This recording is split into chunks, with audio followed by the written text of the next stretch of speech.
over in the traditional press. The other thing is we've got the podcast and the Voice Insider newsletter. Voice Insider newsletter is new. We just had 10 editions. And the podcast goes deeper than the website because we do these 1-hour interviews. And you'll see Jess Williams, if there's some people in the room probably know her, on the lower left. But we try to get it 45 minutes to an hour, so it's much more than just an article. And we always have like technical tips, swing thoughts, lessons learned. And so that's where really useful there. And then the Voice Insider, what we found is there's a lot of things that we learn that don't really fit into news articles or reports, and we wanted another way to get that information out there. So we've put some proprietary data in there the last couple of weeks. We've got some things around analysis of Bixby and some of the things that Amazon and Google are doing. And so it's a good venue for that to talk about things that aren't necessarily of interest to the general population who read the website, but people who are in the industry really like to have a more detailed discussion of that. And then we have reports.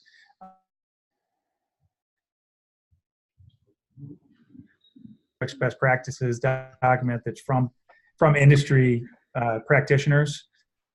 We've got voice shopping. We've got another one coming out this week. We do have this one on voice assistants, and we'll talk about this a little bit more broadly. So smart speakers have been the focus to date. A lot of people have started to generate data around that.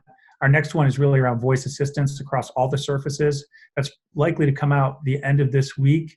If you want that, you can look at voicebot.ai, or if you sign up for our weekly newsletter, which is free, VoiceBot Weekly, everyone there will get a notification when it comes out, and the Voice Insiders will see that first.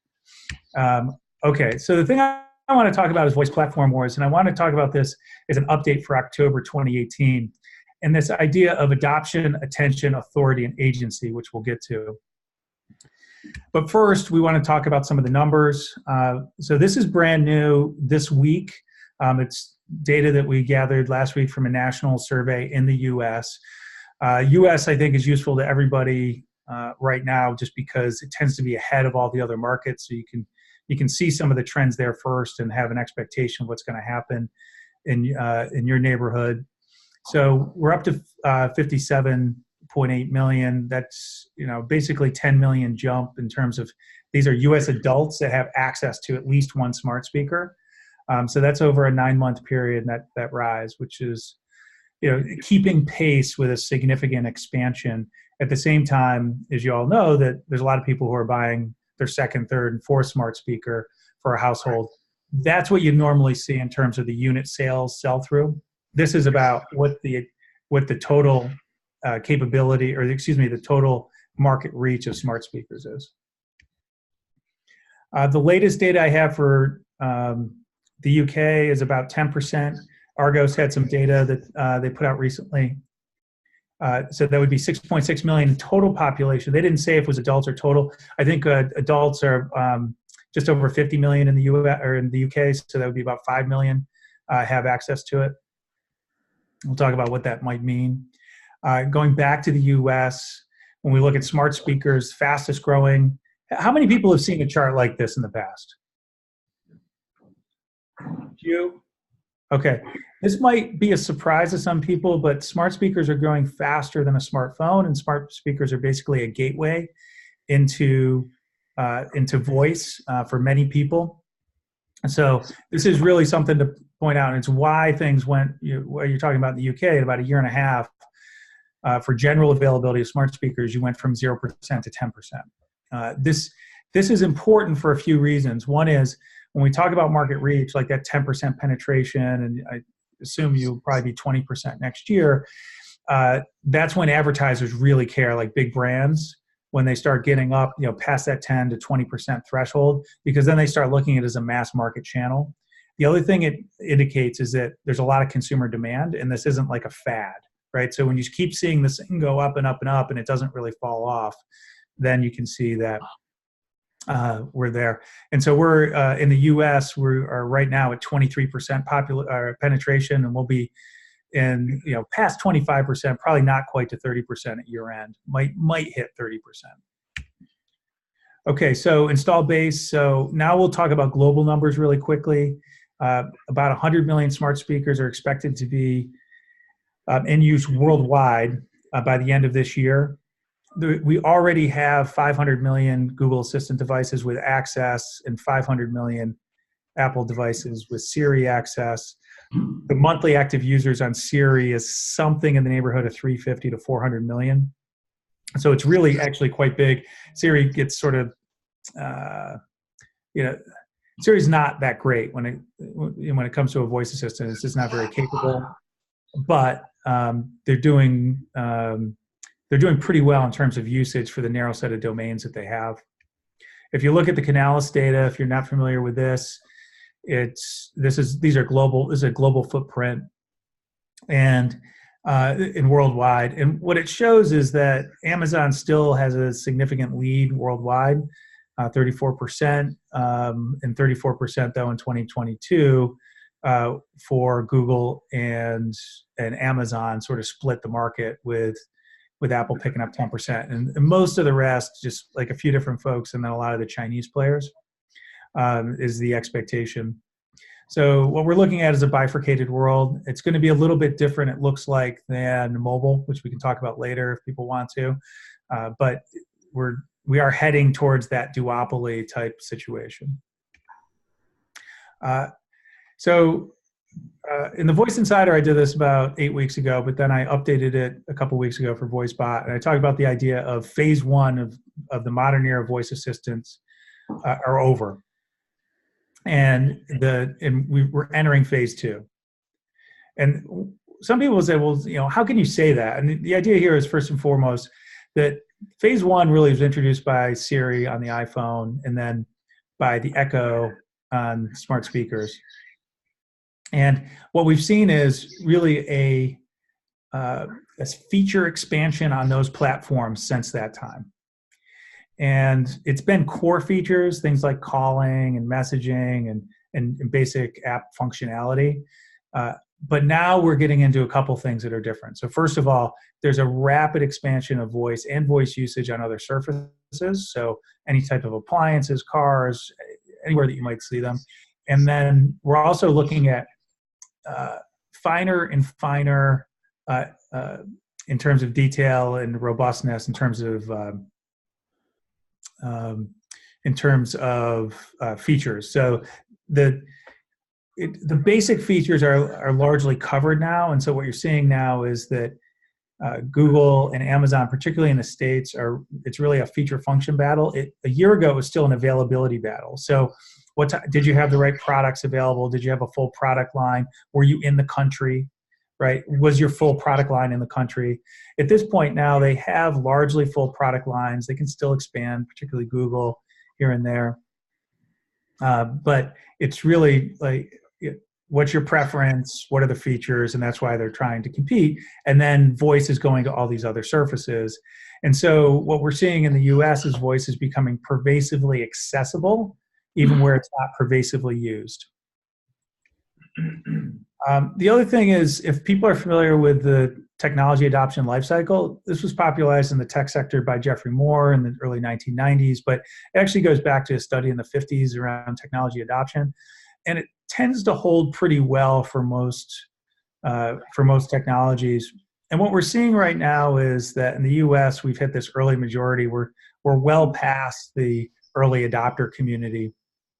And in the UK and Germany are the closest behind, in large part because they were the next countries to get the smart speakers. So what that means is you wind up competing differently, and the expectations are a little bit different at that point.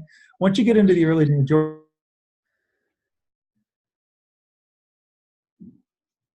or should I, is this valuable for me to do something here? It's really how I would do it, which one I would select, when I'll do it.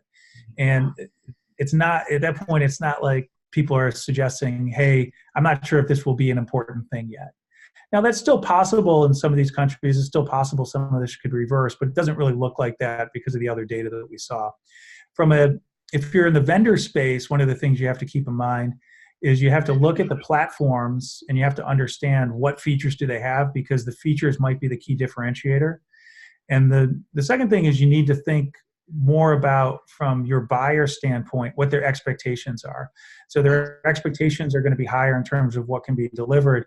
But many of the people who are entering the market now, we see this in the US, and I'm sure this is true in the UK as well, they actually expect the space to be more mature than it actually is in terms of the tooling that you can provide, in terms of the support and services. And so there's an education process to not only explain to them what it is and how you can use it, but what they can expect. So when it comes down to it, is microphones will soon be everywhere. And the question is, what's going to be behind the mic? Talk quickly about adoption, a couple things. The other thing I look at when we talk about smart speakers is, one of the ways to know something's not a fad is that people use it a lot, particularly they use it after they've had it for a while. So if you put those first two together, you can see that about 79, almost 80% of people who buy these are using them on a monthly basis or more, monthly or daily basis. And very few people are installing them and not using them more. And then here's a chart that I thought was really interesting from Edison Research, who's done a number of studies in the US, Canada, and Australia. I think they may have done something in the UK, but definitely those other three countries. And that bottom point is the one I want you to focus in on. Is, since getting a smart speaker, you're using your voice-operated assistant on your smartphone more. And this is where we talk about this convergence and this expansion beyond the smart speaker. What it did is it changed people's expectations around voice in a way that Siri did on the phone for basically utilitarian tasks when it first came out. But now we're seeing it in the home, and then that's actually cascading back into the phone and to other surfaces where you can use voice. So what happens generally is people use it at home, they see other people use it, then they say, oh, geez, I like using voice. And when they're on their phone, they're like, oh, this would be easier to do with voice. Oh, yes, I can do it on voice. And so they start using their voice assistant more. And then eventually they become more sophisticated and don't do the pizza phone, and they use headphones, earbuds, those types of things where they can always talk and interact. So really what we talk about, this idea is that the smart speakers are really this gateway. They're training and affinity building devices. I think I might have this idea, they're like the gateway into voice for many people. And that's why they're important. So when people say to me, oh, smart speakers aren't important, it's all about the voice assistant, they're just flat wrong. It's the key thing is there's a nuance here. It's not just about the device. The smart speakers and far field voice recognition are really a breakthrough.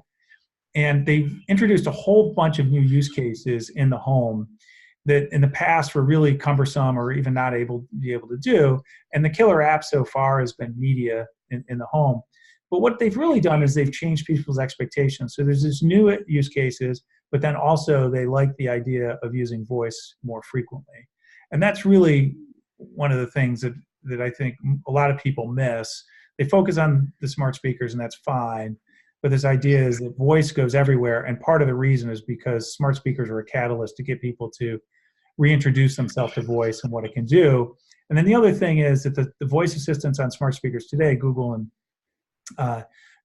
Amazon predominantly, but also, or Alexa, but predominantly also Cortana, they're really far more capable general assistants than Siri was in the past, or some of the others they may have come across.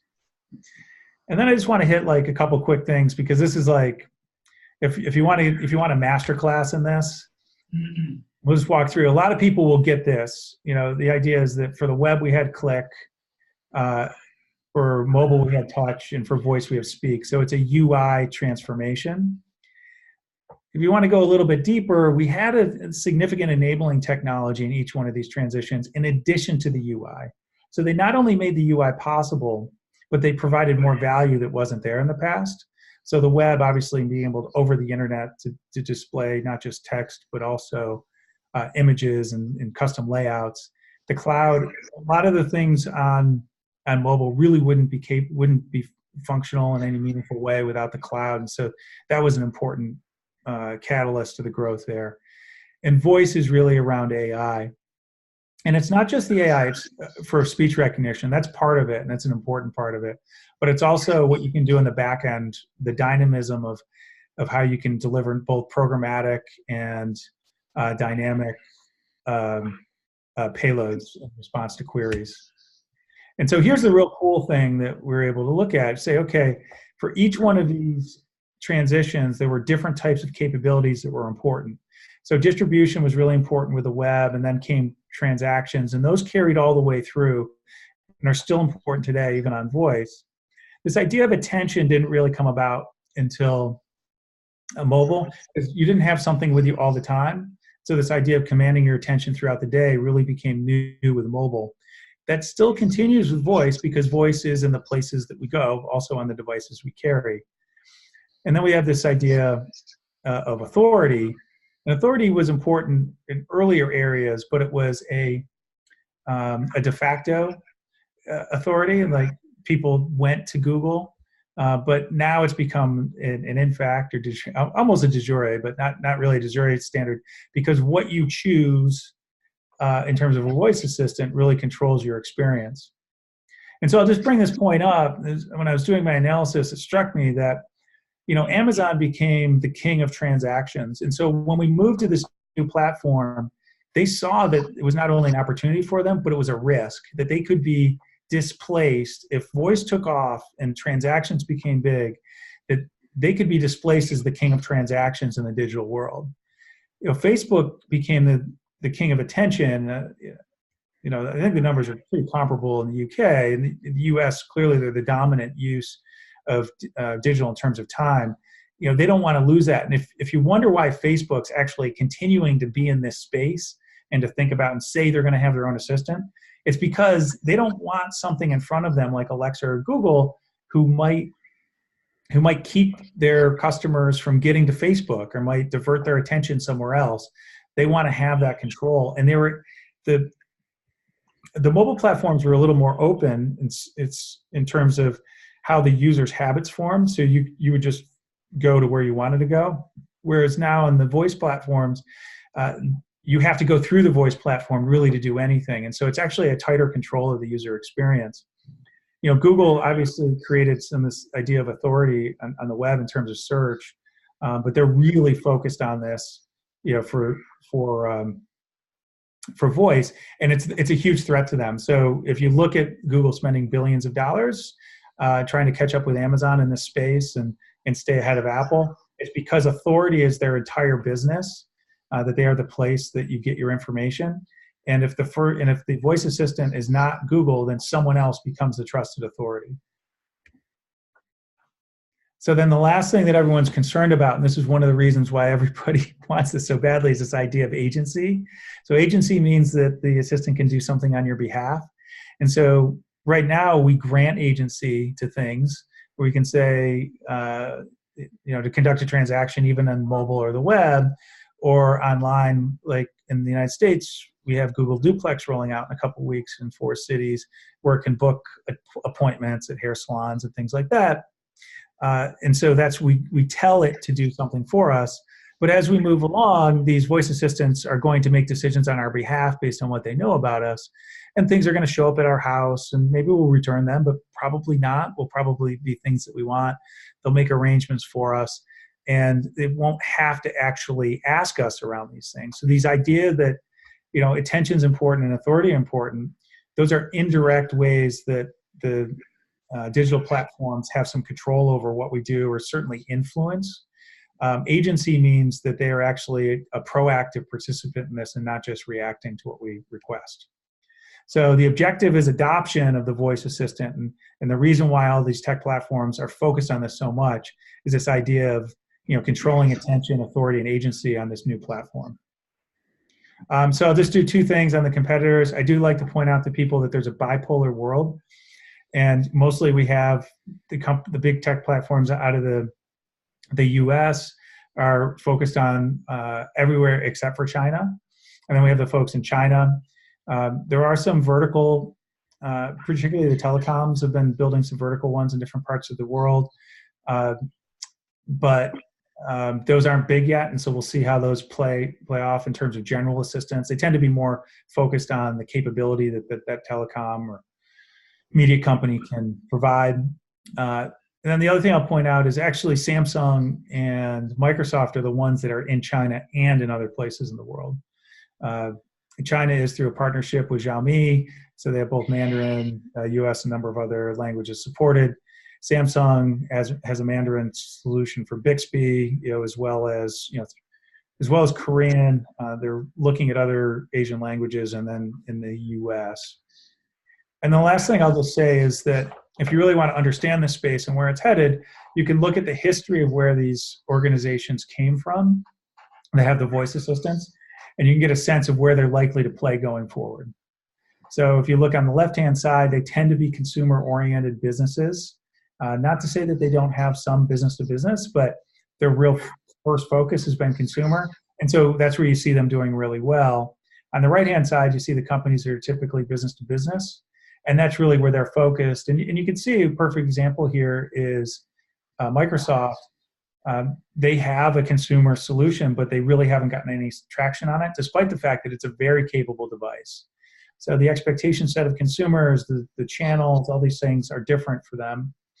And you can also see from that why it could make sense for Amazon and Microsoft to make a partnership where Alexa and Cortana can talk to each other, because they have a little bit of overlap, but they're largely complementary. Whereas Google has significant overlap with Amazon, obviously. And eventually Google might be able to partner with Microsoft, but the idea of G Suite and their designs on the enterprise makes that a little bit harder. The one thing I think is really interesting is that Facebook and Amazon are in the same area, but the new Facebook portal actually uses Alexa. And Facebook using Alexa really was a signal of raising the white flag, so to speak. It was harder than they thought it was going to be. They had a lot of other problems that they had to address. Eventually, I expect them to get rid of Alexa, or to have it as a background assistant that supports things that Facebook hasn't built out yet, because of the reasons we just talked about attention, agency, and authority. All right, so that's it. You want to do Q&A?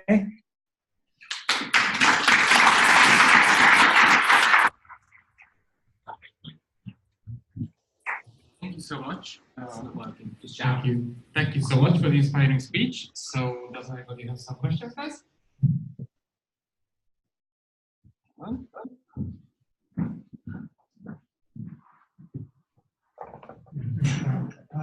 Who did you say were both in China?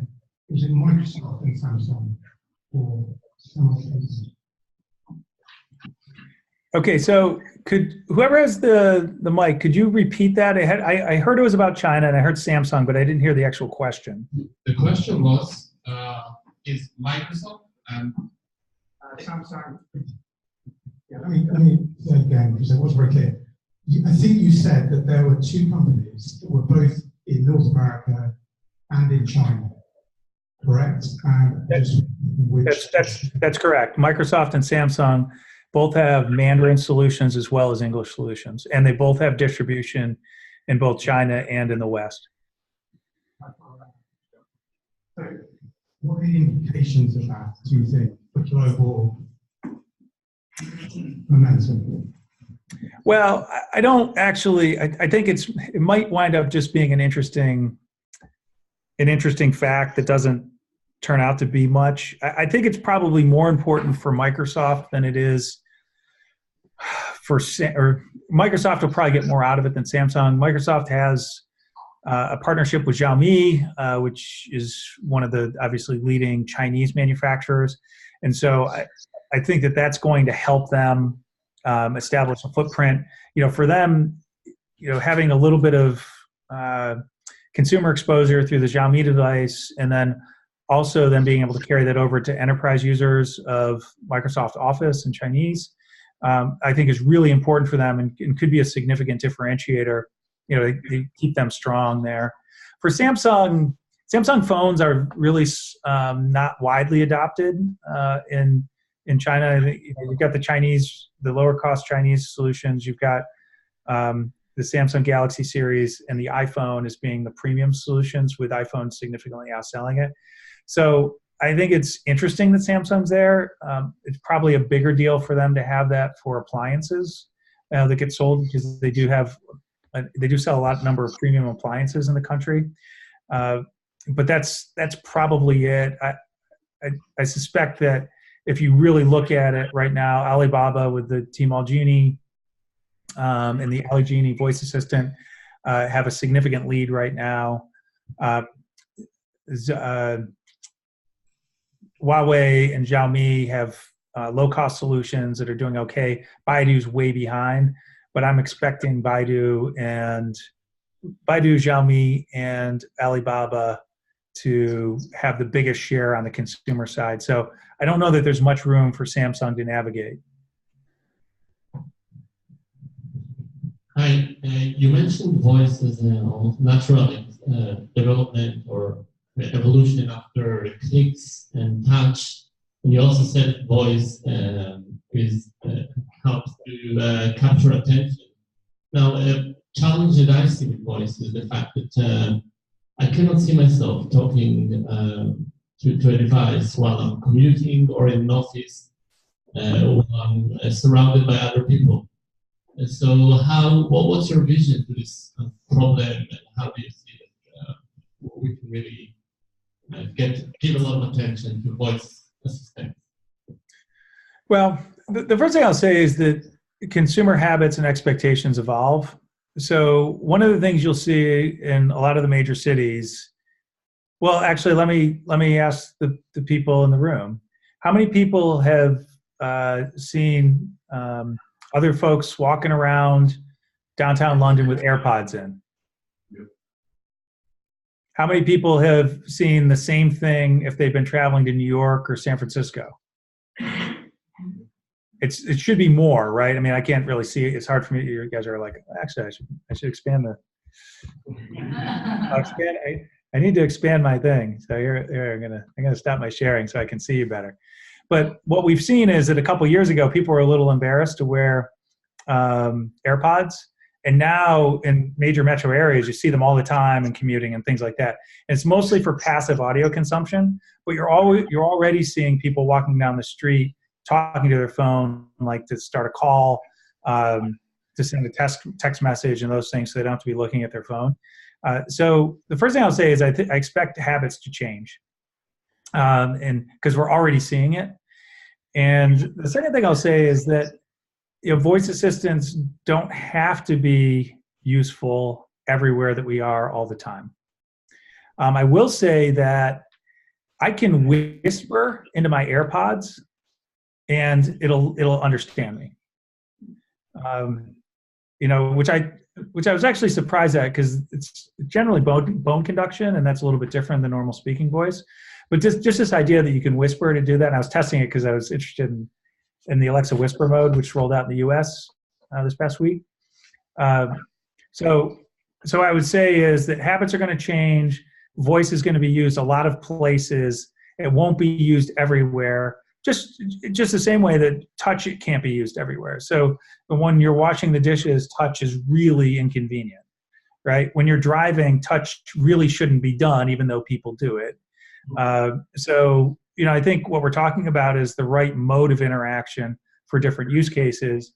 And what we'll find is that voice is just really good. And you know what it's really good at is quick inputs and complex inputs. So quick inputs, if you just need to do something fast, just say, turn off the light, get me an answer, those types of things, much faster than fiddling with a phone. Complex inputs, if you've got something that's like compound or it's multiple things like pull data out, voice is really good at that. Whereas, touch is not. Visual is really good at complex outputs, and voice is terrible at complex outputs. So that's where you need both. Thank you. You just mentioned a second ago that voice is really good at the quick input, quick output. But as it becomes a breakthrough technology, more and more brands want to be involved in voice. How do you balance those two things with the fact that people don't necessarily want to spend a long time interacting with a voice assistant, but brands want to have their kind of upfront branded strong presence on there? What are the opportunities for brands in that case? It depends. So it depends on the user experience that they're providing, and it depends on the brand and the consumer expectations around it. But first and foremost, brands need to be when brands move to voice, they need to learn how to become brief. right? They need to learn how to communicate concisely, succinctly. So I've worked with a number of brands in the U.S., and the first thing you have to do when you look at they want to just give you the dialogues that they have. You have to cut them way down. I mean, Tom will probably recognize this. When we first came out, we're like, 90 seconds is the limit for an Alexa dialogue, or dialogue we can send through an Alexa skill. Isn't that terrible? We soon realized that if you're more than 20 seconds, it's a terrible experience in most situations. So now there's certain types of things around media, some games where you can get away with longer, but very often the idea is shorter is better. And what I would equate it to is if we look at what's happened with video and commercials. So it used to be a standard 1-minute commercial, went to 30 seconds. We started to see some 15s. When you look online, most of the commercials now are 15 or something less than 10. And then we even had things like Vines, which used to be popular, right? Which 7 seconds, or 6 seconds. I think it's about, you can have, brands have learned that you can have impact by being brief, and they need to learn this really well when it comes to voice. Thank you. Thank you so much. Is there any more questions? Do we have time for one?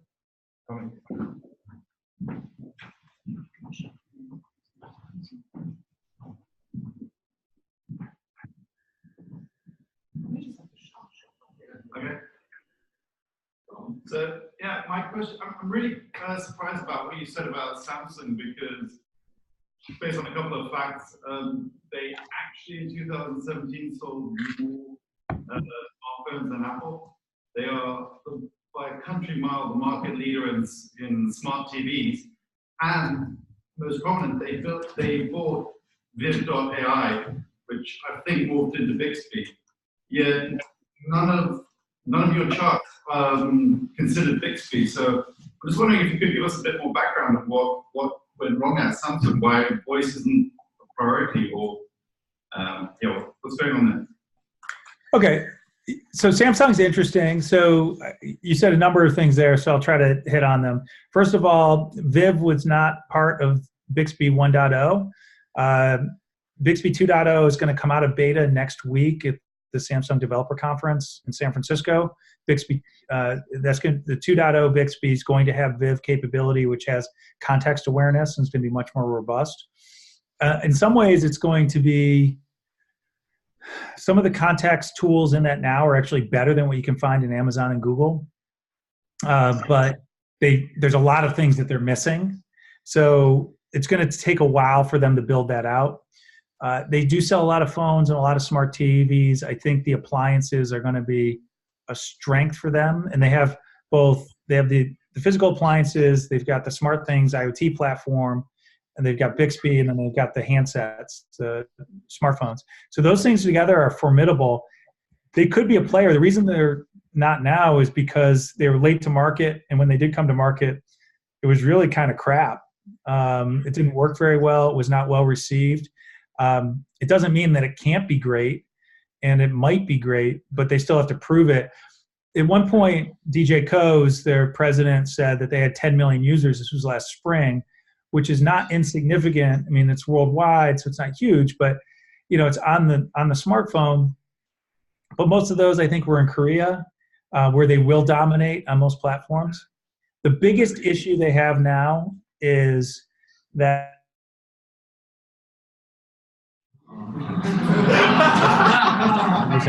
Sorry. You just stopped at the biggest issue. What's the biggest issue? Could you repeat it, please?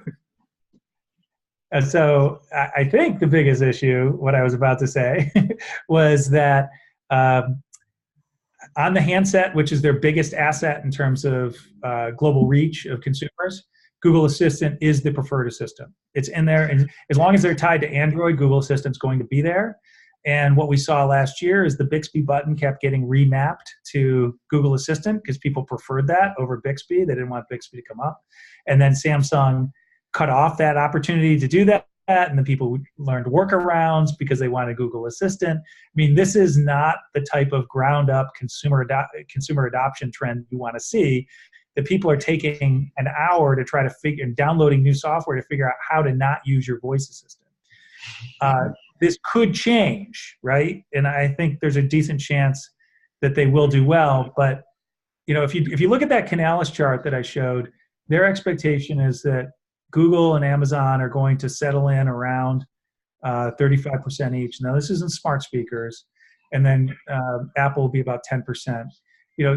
Samsung isn't. They're the rounding error in there. When we look at handsets, they're going to have a better shot. But then the question is, where are they going to be? Are they going to be the primary voice assistant? Or are they going to be one of the specialty ones that people use in a certain time on a certain device for certain types of things? Right now, they're trending towards that latter category as opposed to the one where they would be the primary that people use most of the time for most things. But that's what phase 2 is for. Now, phase 1's over. They lost phase 1. Phase 2, they have a chance. Thank you so much. Do we have time for one more? I have a question I'm desperate to ask. Which do you think is better, the Google Home Hub or the new Echo Show, and why? I don't think there's any question the new Echo Show is better than the Google Home Hub. Really? Well, so it's really not surprising because, first of all, Amazon put something out over a year ago and had a year to learn and feedback and those types of things. But it depends on what you want to use the device for. So if you want to use the device for your bedroom nightstand, Google Home Hub is a perfectly acceptable alternative to the Amazon Echo Spot, right? It does its primary function is to have access to Google Actions, very similar to what you would have with just an Echo or Google Home or Google Home Mini, or to have a visual interface for your smart home control. So and that actually kind of makes sense as a little bit of a command center there. It potentially makes sense in the living room to the extent that you already have a large screen there, your TV, and you're just looking for a voice device to augment it. But anywhere else, you're going to look at the larger screens, whether it be the Lenovo Smart Display, which is an excellent implementation, much better implementation of Google Assistant on a smart display than Google Home Hub, and has all the same capabilities now because of a software upgrade. Or you're going to want Amazon Echo Show.